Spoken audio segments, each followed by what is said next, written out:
Kalau Menteri Agama sudah memandang umatnya, memandang rakyat penuh dengan kebencian, berhenti dari Menteri Agama Republik Indonesia. Justru Menteri Agama yang katanya beragama Islam, kata teman-teman, sepertinya benci dengan Islam, Pak. Ini banyak sekali pihak saya, Pak Menteri. Dan ini sudah berkali-kali, Pak Menteri berapa kali di permukaan di forum ini mengatakan permintaan maaf terus. Karena kesalahannya di bawahan Bapak juga, ngasih input nggak benar gitu loh. Terus sampai kapan kita gini, Pak Menteri? Waktu terus berjalan. Bapak ini cocoknya jadi Menteri Pertahanan Keamanan, menjadi Menteri Menko Polhukam ketimbang Menteri Agama. Saya mohon maaf, saya membaca itu, air mata saya keluar, kemudian saya teringat Pak Menteri Agama. Kok tega menyatakan bahwa para ustadz, para guru ngaji itu adalah bagian dari bibit-bibit radikalisme. Sampai saya bertanya, Pak Menteri Agama Islam atau bukan? Berarti radikalisme itu kalau menurut saya adalah satu tindakan yang mengarah kepada pembubaran negara ini atau kemudian menurunkan kepemimpinan tanpa sah. Itu radikalisme. Nah justru itu kami mohon ke Pak Menteri, hentikanlah kata-kata radikal itu. Jangan bicara radikal lagi. Kalau tidak ada radikal positif, kita tidak akan merdeka Soekarno-Hatta. Saya ini pemilik pondok pesantren, Pak. Pak Menteri ya, Pak Ketua. Kita mendidik anak-anak kita itu supaya baik, penghafal Quran dan lain sebagainya. Tapi ya jangan dicurigai, Pak Menteri. Jangan sekali-sekali jangan itu. Apalagi juga radikalisme terkait dengan masalah komunisme. Kita tahu bahwa komunisme dari KI sudah terlarang. Tapi itu juga tidak pernah kita dengar Pak Menteri permasalahkan tentang komunisme, tentang PKI, radikalisme. Radikalisme, kita sepakat Pak Menteri, radikal itu yang negatif memang harus kita basmi Pak. Tapi menarasikan bahwa Islam itu radikal, menarasikan bahwa orang yang pandai bahasa Arab itu radikal, yang hafal Al-Quran itu radikal, itu menurut saya sungguh itu membuat saya tersinggung Pak, secara pribadi maupun sebagai Ketua Komisi 8 Pak. Ini mohon diklarifikasi secara sungguh-sungguh Pak, dan kami minta hal-hal yang seperti ini tidak perlu diulangi kembali Pak. Bagaimana mungkin orang yang bahasa Arab Bapak katakan atau yang hafal Al-Quran itu menjadi sumber utama radikal? Saya kira ini tidak elok untuk kita kembangkan gitu loh. Dan kalau ini bisa diklarifikasi Pak Menteri, mudah-mudahan ini kegelisahan para pondok pesantren atau anak-anak kita yang memang kita sarankan Pak. Saya jujur, anak-anak saya sarankan untuk pintar bahasa Arab, hafal Al-Quran Pak. Tapi kalau itu hari ini pemerintah menuduh itu sumber utama radikal, saya kira itu sesuatu yang tidak bisa kami terima. Termasuk sertifikat da'i Pak. Yang memberikan gelar da'i Ustadz Kiai itu ya masyarakat Pak, bukan pemerintah, ya kan? Pemerintah aja belum tentu Pak menjadi da'i atau Ustadz. Apa haknya memberikan sertifikat? Nah, oleh karena itu hal seperti ini penting Pak. Jangan sampai justru Menteri Agama yang katanya beragama Islam, kata teman-teman, sepertinya benci dengan Islam Pak. Ini banyak sekali pihak saya Pak Menteri. Ya kan? Ini penting Pak. Karena kalau selama itu tidak kita bereskan, berarti kita ikut memancing kegaduhan gitu. Maka dalam rapat kerja ini penting kita klarifikasi secara menyeluruh, termasuk yang sertifikat tadi Pak. Dan ini sudah berkali-kali Pak Menteri berapa kali di permukaan di forum ini mengatakan permintaan maaf terus. Karena kesalahannya di bawahan Bapak juga, ngasih input nggak benar gitu loh. Terus sampai kapan kita gini Pak Menteri? Waktu terus berjalan. Sementara yang kita layani sangat banyak masyarakat di bawah. Tolonglah Pak Menteri, tolong Pak Menteri, tolong. Ini saya menangis, mau nangis Pak saya Pak. Kebayang saya Pak, orang-orang di kampung itu Pak, makan aja susah Pak. Orang tuanya menangis, ini dipotong Pak. Diskriminatif, anak tiri katanya di Republik ini. Jadi saya kira anggota yang terhormat, kita harus satukan tekad Pak, bersatu padu. Bahwa kita harus membela orang miskin Pak. Nggak boleh kita diskriminatif di Republik ini Pak. Saya Ketua Komisi 8 Pak Menteri bertanggung jawab nih Pak. Itu Pak. Jadi hari ini menurut saya Pak Menteri coba Bapak konsolidasi di internal Pak. Ini kalau hari ini Pak Menteri jawab atau besok diumumkan publik bahwa tidak ada pemotongan bos, saya itu kado paling indah Pak bagi anak-anak miskin. Bagi orang-orang miskin Pak yang sedang sekolah sekarang sedang susah. Tapi kalau ini kita teruskan kebijakan yang diskriminatif ini Pak, saya kira kita zalim Pak. Apa kita ini duduk di ruangan AC makan enak, ada kue, ada ini semua negara Pak nyiapkan kita Pak. Sementara uang negara yang memang untuk orang miskin kita potong. Di mana nurani kita? Saya sekali lagi tidak terima ini, Pak. Dan saya tidak akan membahas RKL tahun 2001, Pak. Tidak akan berani. Sebelum ini clear, kami tidak akan raker dengan Pak Menteri. Ini menyangkut ini, Pak. Sekali lagi hidup ini nggak lama, Pak. Zalim kita, Pak. Dan itu udah janji waktu raker awal. Tidak ada potong dana bos. Faktanya dana bos dipotong. Silakan Pak Menteri. Saya kira rapat kita nggak akan lama lagi, Pak. Ini akan saya tutup nanti. Tadi saya interupsi Ketua. Apalagi saat-saat terakhir Pak Menteri Agama, mohon maaf ini kedua kali saya bicara radikalisme. Pak Menteri Agama gagal faham mengenai fungsi-fungsi agama dan fungsi-fungsi pendidikan di Kementerian Agama di Republik kita yang tercinta ini. Tanpa ingin mengecilkan Pak Menteri Agama, tidak sama sekali. Tidak ada sifat alih tahir mengecilkan siapapun. Tetapi kita bicara soal check and balances, maka saya hanya ingin bicara. Bapak ini cocoknya jadi Menteri Pertahanan Keamanan, menjadi Menteri Menko Polhukam, ketimbang Menteri Agama. Saya mohon maaf, karena idealisme yang dibangun oleh kementerian ini tak terbawa. Saya mengistilahkan ideologi ditinggalkan, sejarah tak terbawa. Kenapa demikian? Karena pernyataan-pernyataan Kementerian Agama kontraproduktif terhadap program-program dan anggaran kita. Mestinya menurut saya dengan DPR itu fungsinya adalah mendekatkan, menyenangkan, mengembirakan, mencerdaskan, mengajak agar yuk mari DPR bersama dengan pemerintah kita berpikir jernih untuk berbuat demi kepentingan anak-anak bangsa. Saya orang yang suka cengeng, Pak. Karena saya orang yang paling jauh di Flores Timur, Nusa Tenggara Timur, daerah sangat-sangat miskin. Saya diasah batin saya untuk bagaimana supaya tetap cinta dengan rakyat. Tapi begitu Pak Menteri mengatakan bahwa para guru ngaji, kemudian para ustadz, itu dicurigai sebagai bentuk-bentuk awal dari radikalisme, perasaan terganggu sebagai seorang yang beragama, perasaan yang terkoyak, perasaan yang terbunuh keimanan saya, perasaan terganggu seperti gelas yang pecah. Seolah-olah selama ini kita sholat, kita ngaji, kita berbuat sesuatu itu tidak ada arti apa-apa. Wallahi, tadi pagi saya sengaja dalam rapat ini saya membuka surat Al-Qiyamah. Saya menangis, Pak. Allah mengatakan, "Fa'idza qara'nahu fattabi Qur'anahu." Jika kami telah membacakan Quran itu, maka ikutlah bacaannya.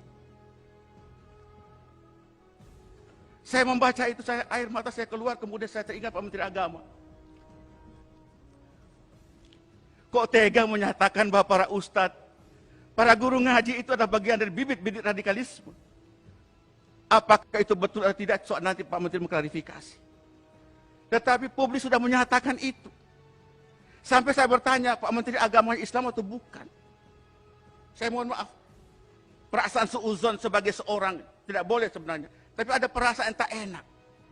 Karena kami anggota DPR seperti mendayung di tengah dua selah karang, Pak. Karang yang pertama adalah idealisme yang kami bangun. Kami rakyat kecil, Pak. Kami ini suara yang mendukung kami orang-orang kecil. Karang yang kedua adalah kekuasaan. Antara dua selah karang itulah mempertemukan kita di forum yang terhormat ini. Nah, dengan demikian maka menurut pandangan saya, Pak Menteri Agama, sekali lagi saya mengajak, berhentilah berkata radikalisme. Berhenti berkata radikalisme. Islam yang kita paham ini Islam yang rahmatan lil alamin, dibangun oleh baginda Nabi Muhammad SAW, penuh dengan kasih sayang. Penuh dengan kasih sayang. Tidak ada kebencian. Kalau Menteri Agama sudah memandang umatnya, memandang rakyat penuh dengan kebencian, berhenti dari Menteri Agama Republik Indonesia. Hari-hari kami, Pak, berhadapan dengan rakyat kecil. Saya hari ini dapat viral lagi Pak Ali Tahir Perjuangkan aspirasi kami. Saya bilang aspirasi itu bisa berjalan kalau imamnya tidak batal wudhu. Kalau imamnya sudah batal wudhu, makmum tidak boleh mengimami seorang yang sudah batal wudhu. Referensi-referensi radikalisme itu kan referensi orang luar terhadap umat Islam, mau Islamofobia, menghardik umat Islam, dan tolong lihat ini Islam dalam konteks global, bukan dalam konteks Indonesia semata. Nah, oleh karena itu kami merasa sakit, Pak. Luar biasa. Saya baru habis takziah dengan Pak Mali Fajar, almarhum Mali, baru sampai. Banyak orang kerubuti saya. Kok bisa begitu Pak Menteri Agama? Saya bilang beliau orang baik, Pak. Pak Menteri orang baik. Cuma belum belajar Islam esoteris dan Islam eksoteris. Islam yang substantif dan Islam yang simbolik. Orang itu menjadi radikal itu kan posisi kedua setelah terjadi intoleransi. Jalannya radikalisme dalam teori sosiologi agama, intoleransi terjadi karena ketidakadilan di situ. Penegakan hukum yang tidak terjadi. Hak-hak miskin, orang miskin yang terabaikan. Kebanggaan bangsa tercabut. Liberalisasi yang begitu kuat, kapitalisme yang begitu kuat. Sementara orang menangis, orang menderita di atas tanah air sendiri. Nah, oleh karena itu paling mudah membangun bangsa ini jika intoleransi ini harus dimulai. Pertama adalah tegakkan keadilan. Yang kedua, sayangin orang miskin. Kurangin kesenjangan sosial ekonomi. Tidak boleh ada diskriminasi. Nah, baru radikalisme. Radikalisme terjadi apabila tiga faktor-faktor tadi bisa dijalankan dengan baik. Baru terakhir itu baru terorisme. Jadi kalau saudara menteri menganggap semua para mubalik ini adalah bagian dari bibit-bibit radikalisme, saya tidak mau bicara apa lagi. Masih perlukah musabaqah tilawatil Quran? Masih perlukah musabaqah tilawatil Quran? Yang tujuannya adalah mendengarkan orang membaca Quran, kita mengamalkan isinya, berfaedah agar membangun kekuatan spiritualitas dan juga membangun kekuatan horizontal. Oleh karena itu menurut pandangan saya Pak Ketua, Pak Yandri, marilah kita rekonstruksi, reformulasi fungsi-fungsi agama, baik itu fungsi menyangkut masalah pembinaan internal umat beragama, antar umat beragama dengan antar umat beragama pemerintah, mesti kita bangunkan kembali. Tidak boleh membangun bangsa ini penuh dengan prasangka. Kedua, fungsi pendidikan. Fungsi pendidikan, Anda bicara fungsi lebih berarti dibicarakan soal radikalisme, yakinlah itu. Anda sangat berharga kalau bicara soal fungsi agama dan fungsi pendidikan itu dalam perspektif dakwah, Pak. Kami suka mengalami suka duka berdakwah di lapangan. Suka duka, Pak. Tapi kami tetap berjalan. Nah, oleh karena saya menghimbau Pak Ketua, menurut saya sependapat jika hari ini kita tidak lagi membicarakan anggaran dulu, clearkan dulu anggaran, supaya fokus programnya, money follow function, money follow value, dan money follow macam-macam itu di-clearkan dulu, baru setelah itu kita bicarakan rapat berikutnya supaya... Kenapa kemudian tadi saya minta pandangan Pak Menteri tentang radikalisme? Barangkali Pak Menteri punya perspektif sendiri. Saya tidak salah untuk menanggapi, tetapi Bapak merasa sama dengan kita, berarti radikalisme itu kalau menurut saya adalah satu tindakan yang mengarah kepada pembubaran negara ini, atau kemudian menurunkan kepemimpinan tanpa sah. Itu radikalisme. Tapi kalau berpikir radikal, itu adalah dunia pendidikan, mau tidak mau gitu. Nah, kalau kemudian setiap orang yang berpikir secara radikal, secara mendalam, secara berakar itu kemudian dianggap bertentangan dengan bangsa negara, tidak dianggap sebagai suatu beragama yang toleran, saya kira ini menjadi perdebatan yang panjang. Selama kita acara ini, saya banyak sekali mendapat WA dari beberapa tokoh-tokoh ya masyarakat agama.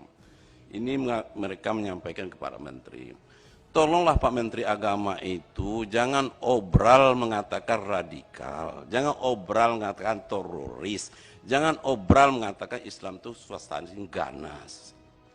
Ini tidak baik. Jadilah seorang menteri agama itu bertahta di hati umat, bukan justru sebaliknya. Nah, ini pesan moral mereka, sehingga tidak seolah Itu jadi pijakan. Nah, bicara masalah radikal, kami belum pernah mendengar Pak Menteri mengadakan pendekatan edukatif terhadap kelompok radikal ini. Belum pernah. Belum pernah Menteri Agama mengeluarkan berapa persentase dari 85% umat Islam ini, berapa yang radikal. Kenapa yang kecil ini menjadi mainan? Kenapa yang besar ini tidak urus dengan baik? Apakah itu potensi untuk mendukung kita berbangsa dengan negara? Kenapa yang kecil ini yang kita jadikan mainan? Habis energi Pak Menteri bicara radikal, bicara teroris. Dia semakin dipijak mereka itu, mereka semakin melambung, Pak. Semakin besar mereka, Pak. Semakin sering Bapak sebut teroris, itu mereka semakin besar. Ketawa mereka. Nah justru itu kami mohon ke Pak Menteri, hentikanlah kata-kata radikal itu. Jangan bicara radikal lagi. Kalau tidak ada radikal positif, kita tidak akan merdeka Soekarno-Hatta, Pak. Jadi radikal ini jangan diartikan negatif. Radikalnya artinya positif, Pak. Jadi kami mengharapkan ini, jangan Menteri Agama menjadi pemicu, jangan Menteri Agama jadi gaduh umat ini di tengah-tengah kita, tapi penyejuk, Pak. Itu harapan kami kepada Pak Menteri. Kemudian dengan demikian, cobalah memang radikal itu yang mana, kelompok mana, Pak? Bukankah fungsi kita pembinaan? Di sini ada anggaran pembinaan agama, Pak. Ada pembinaan untuk agama, ada pembinaan keagamaan. Keagamaan itu kan ormas itu, Pak. Ini lemah sekali Kementerian Agama ini pembinaan di bidang keagamaan ini. Kalau pendidikan agama oke, Pak, udah bagus. 83% total APBN kita Kementerian Agama ini untuk pendidikan agama. Tapi pembinaan keagamaan, ormas-ormas itu yang lemah. Jadi kalau ada kelompok radikal itu, Pak, dekati mereka, Pak. Jangan dijadikan musuh. Dan jadi jangan ini mainan teroris ini. Soalnya teroris ini disengaja isu-isu dibesar-besarkan. Padahal berapa persen lah manusia teroris di Indonesia ini radikal nih. Nah, jadi kami harapkan ini hentikan, Pak, ngomong ini menjadi masalah besar. Ingat kata pepatah, mulutmu harimaumu yang akan menerkam kepalamu sendiri. Nah, ini Bapak dah terkam orang sekarang. Iya, di mana-mana mesti hentikan itu, Pak. Pak, usulkan Menteri Agama itu berhenti aja lah. Usulnya hanya radikal. Nah, yang kedua, Pak, termasuk sini Bapak menerima ASN ini. Masa radikal juga dimasukkan di sini? Kenapa narkoba yang menghancurkan negara semudah, kenapa tidak dimasukkan sini? Narkoba, Pak. Kenapa radikal yang Bapak usut di sini? Narkoba yang menjadi musuh kita karena sekarang ini luar biasa narkoba di Indonesia. Kenapa tidak Bapak masukkan ASN ini? Berarti Bapak kalau narkoba orang bisa masuk ini. Ya kan? Karena ada disebutkan, radikal yang disebutkan. Ya kan?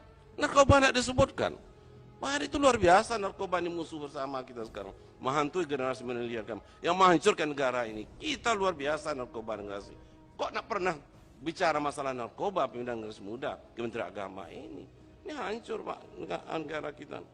Narkoba ini. Jadi kami janganlah terlalu radikalisme menghantui kita. Jangan itu, Pak, jadinya.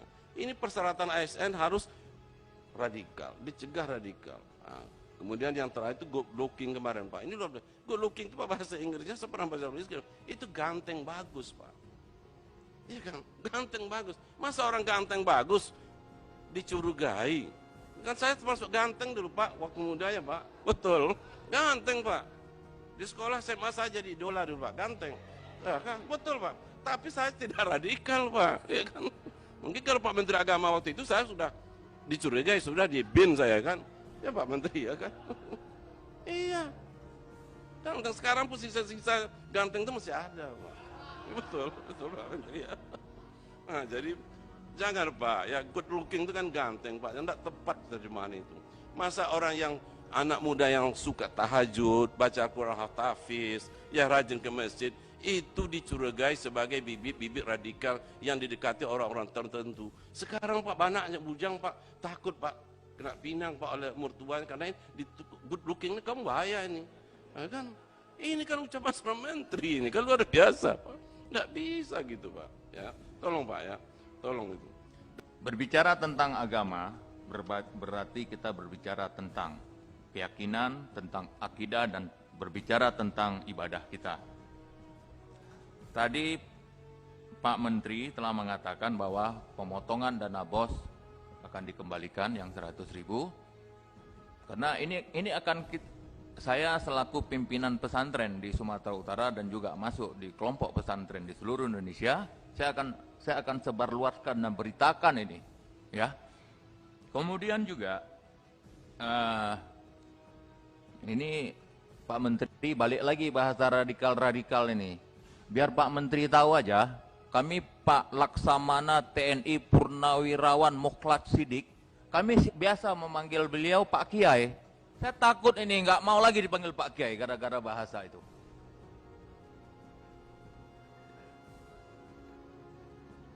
Betul gitu Pak Kiai ya? Masih mau rupanya. Jadi ya Pak Menteri, juga Pak Ketua, saya kebetulan kemarin Komisi 8 cuma saya sendiri yang kawani Pak Menteri di Papua. Kita cerita tentang kerukunan umat beragama di sana. Kita cerita tentang kita bangun semangat untuk anak-anak Papua supaya mereka maju di dunia pendidikan maupun dan lain sebagainya. Itu saya rasa itu sangat bagus sekali. Cuma begitu saya sampai sini, Pak Ketua, ya masuklah pula WA, SMS, apa lagi namanya. Yang namanya itu good looking, hafal Al-Quran, bahasa Arab. Saya ini pemilik pondok pesantren Pak Menteri ya, Pak Ketua. Kita mendidik anak-anak kita itu supaya baik, penghafal Quran, dan lain sebagainya. Tapi, ya jangan dicurigai Pak Menteri. Jangan, sekali-sekali jangan itu. Apalagi tadi Pak Menteri mengatakan, ini macam Strokhokranya Mas Belanda masuk ke Aceh. Wah, masuk kampung saya lagi. Kampung saya kampung Pak Menteri. Itu Pak Menteri, Pak Ali Tahir, kebanggaannya Pak, ya saya kasih tahu, ini saya buka sedikit rahasia sama Bapak. Kebanggaan beliau adalah dididik secara politik oleh orang Aceh yang namanya almarhum Ismail Hasan Mitaram. Betul Pak?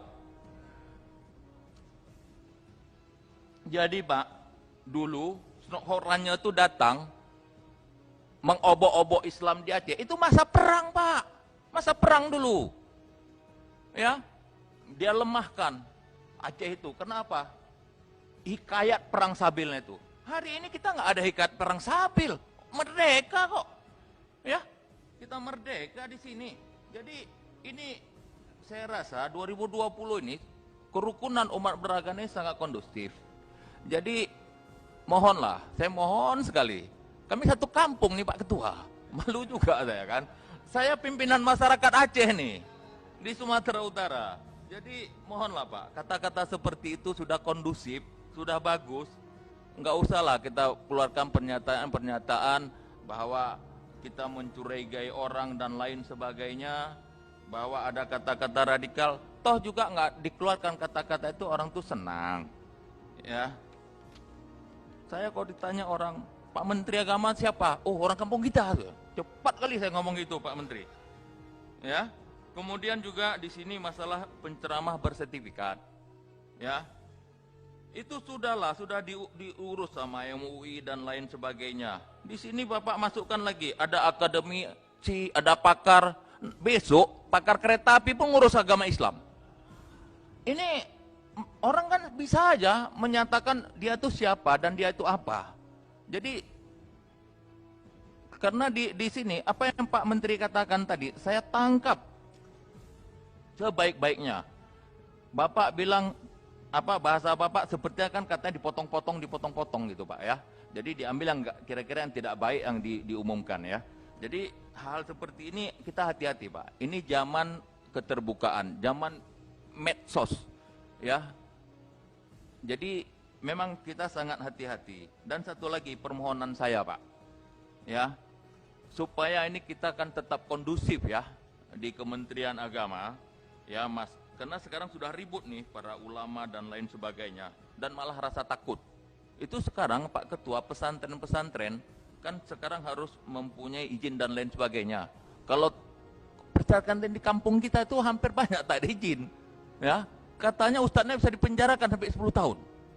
Jadi itu menakutkan. Jadi kalau boleh lah ya Pak Menteri, nanti didampingi Bapak Ketua Komisi 8, kalau saya tidak perlu Pak Menteri. Bikinlah konferensi pers, masukkan ke TV, masukkan ke media-media, sebarluaskan semua kebaikan-kebaikan nih Pak Menteri. Cocok Pak Ketua? Nah, kalau udah cocok Pak Ketua, saya pikir saya tutup lah. Pak Menteri mungkin masih ingat dan mudah-mudahan masih ingat. Pertama kali kita kerja Komisi 8 dengan Menteri Agama, waktu itu juga sudah terjadi kritik yang sangat terbuka semacam ini. Karena pernyataan-pernyataan Pak Menteri yang lagi-lagi sebelum itu sudah bicara tentang radikalisme terkait dengan celana cingkrang, terkait dengan masalah berjenggot, terkait dengan hal yang kemudian menghadirkan kegaduhan yang sangat luar biasa. Dan pada waktu itu keputusan kita di rapat Komisi 8 dan Menteri Agama, waktu itu Pak Menteri meminta maaf dan berjanji untuk tidak mengulangi kegaduhan-kegaduhan karena terminologi yang dipergunakan yang menghadirkan multitafsir dan menghadirkan keresahan di tingkat umat. Waktu itu Pak Menteri Agama sepakat dan bahkan terbuka meminta maaf melalui Komisi 8. Tetapi belakangan beragam pernyataan Pak Menteri memang menghadirkan kegaduhan.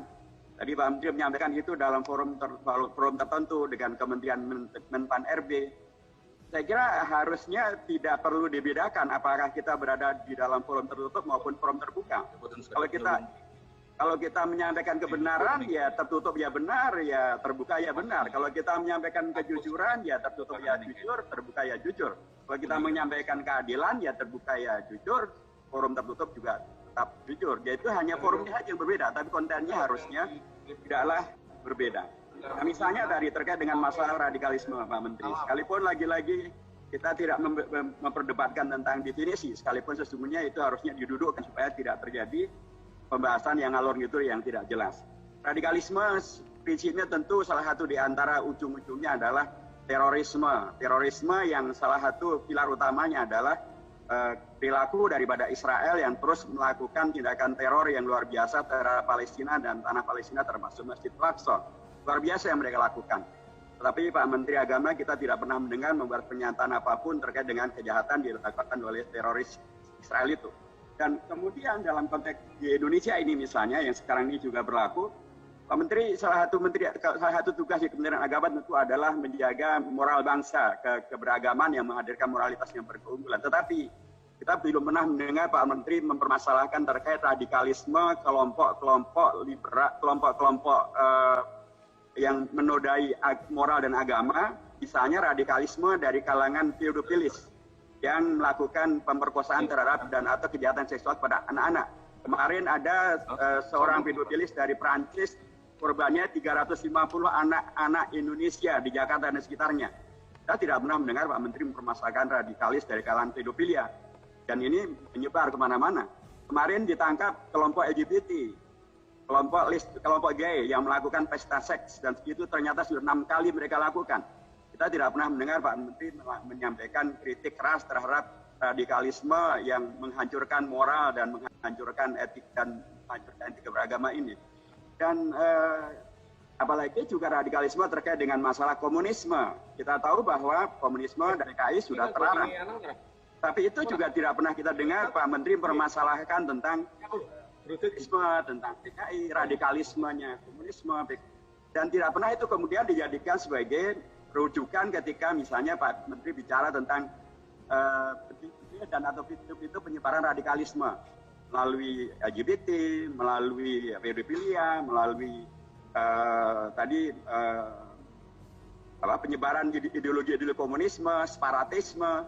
Kita tidak pernah mendengar itu. Yang kemudian muncul adalah tentang agama lagi, guru ngaji lagi, hafid lagi, iman sholat lagi, kemudian bahasa Arab lagi, kemudian ASN. Jadi ketika tadi Pak Ahmad menyampaikan yang narkoba pun tidak pernah disinggung. Padahal ideologi dan padahal Menpan RB bahkan pernah mengeluh bahwa ada tren baru di kalangan ASN yaitu poliandri. Itu kan ideologi yang menyimpang dari ajaran agama. Itu juga nggak pernah disebut oleh Pak Menteri. Padahal harusnya yang pertama kali bicara itu adalah Pak Menteri Agama maksud saya.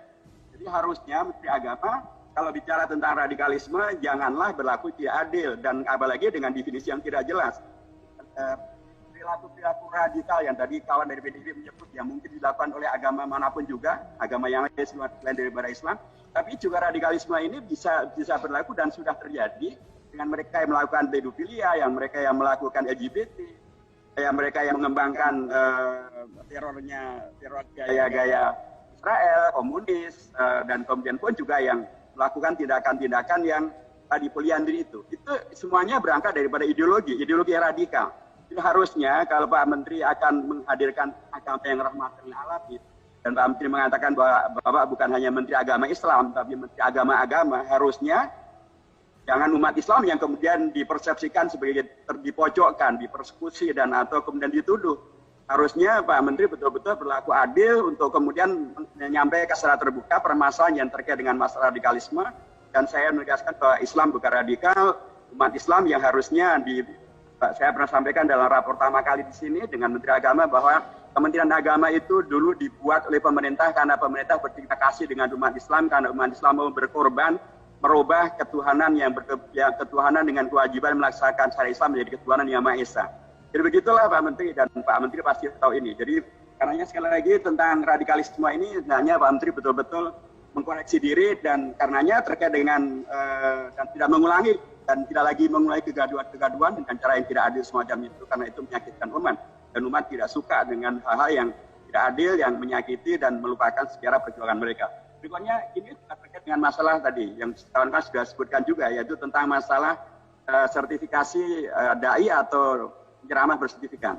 Pak Menteri, ini masalahnya juga terkait dengan ini selalu Bapak sampaikan, tetapi sesungguhnya kalau kita di Komisi 8 dan kita menanyakan dalam program nomor berapakah adanya program sertifikasi dai ataupun sertifikat bagi dai, itu di program nomor berapa dan anggarannya berapa? Tidak ada dalam dalam anggaran yang diajukan tahun 2019 maupun 2020 dalam program prioritas tahun 2020 tidak ada program yang namanya pemberian sertifikat bagi penceramah atau penceramah bersertifikat, tidak ada. Dan apalagi, dan kalau itu tidak ada, kemudian kenapa diada-adakan? Anggarannya pun juga tidak disebutkan di sana. Terus itu anggaran dari mana? Dibiayai oleh siapa? Untuk kepentingan siapa? Sementara sekali lagi banyak hal yang terjadi dari isu ini adalah tadi kawan-kawan menyebutnya ada pembelahan.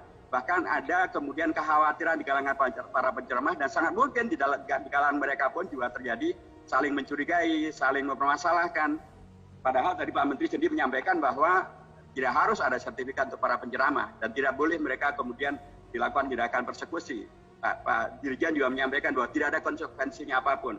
Kalau tidak ada konsekuensinya apapun dan tidak harus, kenapa harus dibuat program Pak Menteri? Dan apalagi programnya tidak ada di dalam agenda yang disepakati dengan Komisi 8, tidak ada juga anggarannya ada yang disepakati Komisi 8, dan apalagi melibatkan pihak-pihak yang oleh umat bisa menghadirkan kecurigaan. Kenapa melibatkan BNPT, kenapa melibatkan BPIP?